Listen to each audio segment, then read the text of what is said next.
On Monday, August 29th, a deadly Category 4 hurricane came ashore along the Gulf Coast of Louisiana, Mississippi, and Alabama. Hurricane Katrina would prove to be the storm that experts had loudly predicted and local residents had only dared to whisper about. What if? Just suppose. Now we knew. What unfolded in the hours and days following the storm is a story of incredible loss and amazing heroics. The Schumacher Group, one of the nation's largest emergency department management companies, was there.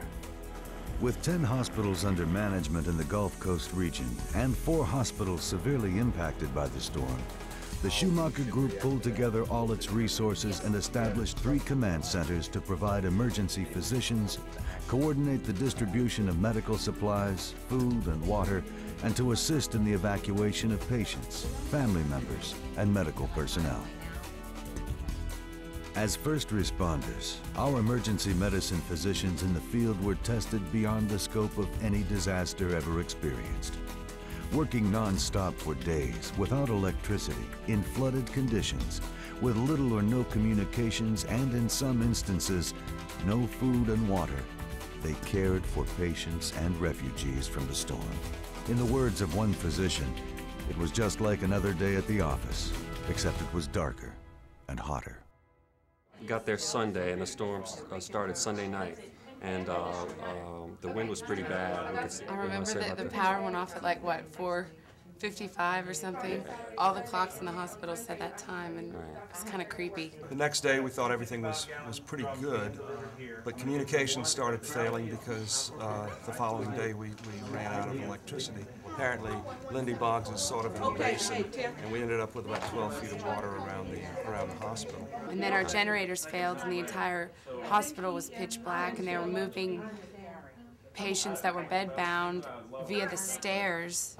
Since we were the only ones open, we were getting a bunch of people just dropping off. Hospice, nursing home, just people driving up with, hey, we pulled this lady off the roof. It was like 150 degrees. You were dripping in sweat. The patients were hot and each scared. Patient had somebody fanning them. It was miserable. You see, we were starting to run out of medicines. You know what I felt like? You know, those troops who get wounded and they got to get evacuated and they don't want to leave their squad. That's kind of how I felt. Yeah. Well, we could hear gunfire around the hospital at night. It's people that are looting and killing are making it impossible to take care of the people that deserve to be cared for. And it's just your hands are tied. What do you do? This is. I didn't bargain for this. It's just bad, and it's bad for those people in New Orleans.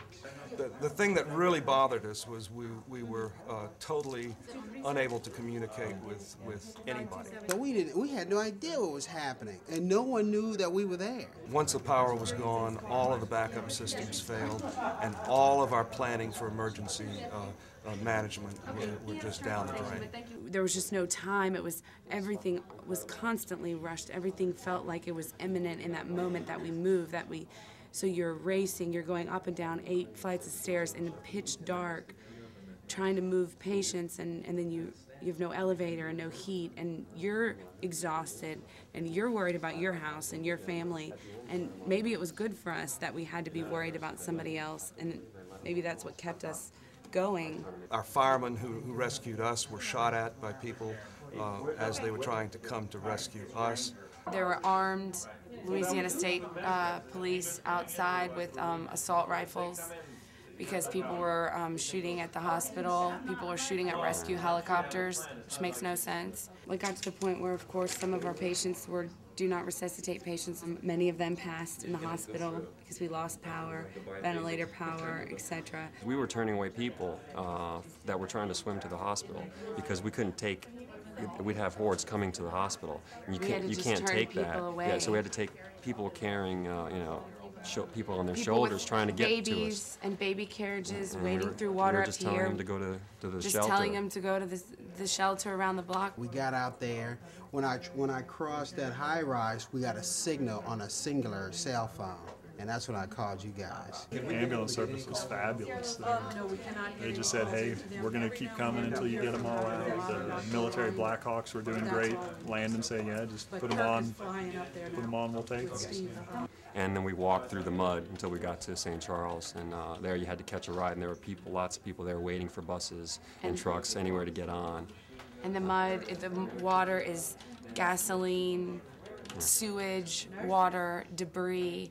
It's disgusting, and you had to walk through it. We were like refugees. We were boated out of the back of the hospital to a little ridge of land on Bayou St. John. Obviously, we are in healthcare because we want to help people. I mean, I'd like to get back to the city and help. On Thursday, September 1st, 3 days after the storm hit, the Department of Health and Hospitals was overwhelmed. Hospitals and communities surrounding New Orleans and the Gulf Coast needed doctors, nurses, and supplies. The Schumacher Group, based in Lafayette, Louisiana, became an important resource for the state by assisting with the governor's efforts to allow licensed physicians from other states to help. With the way opened, TSG was able to coordinate and place hundreds of physician volunteers from around the country in clinics, field hospitals, and evacuation centers throughout the stricken area. On Tuesday, we really knew we were going to have a problem coming out of Labor Day weekend. We had a bunch of volunteers. You were running into doctors left and right. Wednesday evening, we started calling. Of the 500 people that we had as potential volunteers, 12 said they could come, and not for the whole day. So these people, men and women, it was like the cavalry coming in. I mean, there's so many people who want to help out to this cause. That's type not of thing. the problem. You guys are the one. I mean, we thought coming down here, honestly, that we were going to get off the plane, we were going to be making a dozen phone calls to get someone to come pick us up, and then they weren't going to know where to send us. We were on the plane, we got a message from the pilot as to where to go from your group. We got off the plane, we got flown to Lafayette. From Lafayette, we got a meal. From there, we got brought over here and put to work. I mean, which is why we're here. I mean, it was. We were worried that we would sit, because a lot of doctors have volunteered and come down. They didn't have a place to go to work. They weren't using their specialties. They handed out water or something. And we said, even if that's what we do, we're going to come. But to be able to work is very fulfilling for us, and that's what we wanted to do. And that's what you guys did. My biggest fear now, and getting a better understanding of the gravity of this disaster, is that as the initial phase passes and the adrenaline phase of all this passes, that the kinds of resources that have been offered aren't going to be there when they're really needed. So if there's any message that can be left from this, it is don't forget us at our time of need. It is said that disasters like Hurricane Katrina bring out both the best and the worst in people. At the Schumacher Group, we have seen the best. At a time when the very system of emergency healthcare delivery was most challenged, medical professionals in the affected region and from across the nation came to the aid of those in need. Never has there been such an outpouring of generosity, such an unselfish giving of both time and skills to help a community in crisis. We're proud to be a part of this emergency medicine community and are forever indebted to those who answered the call.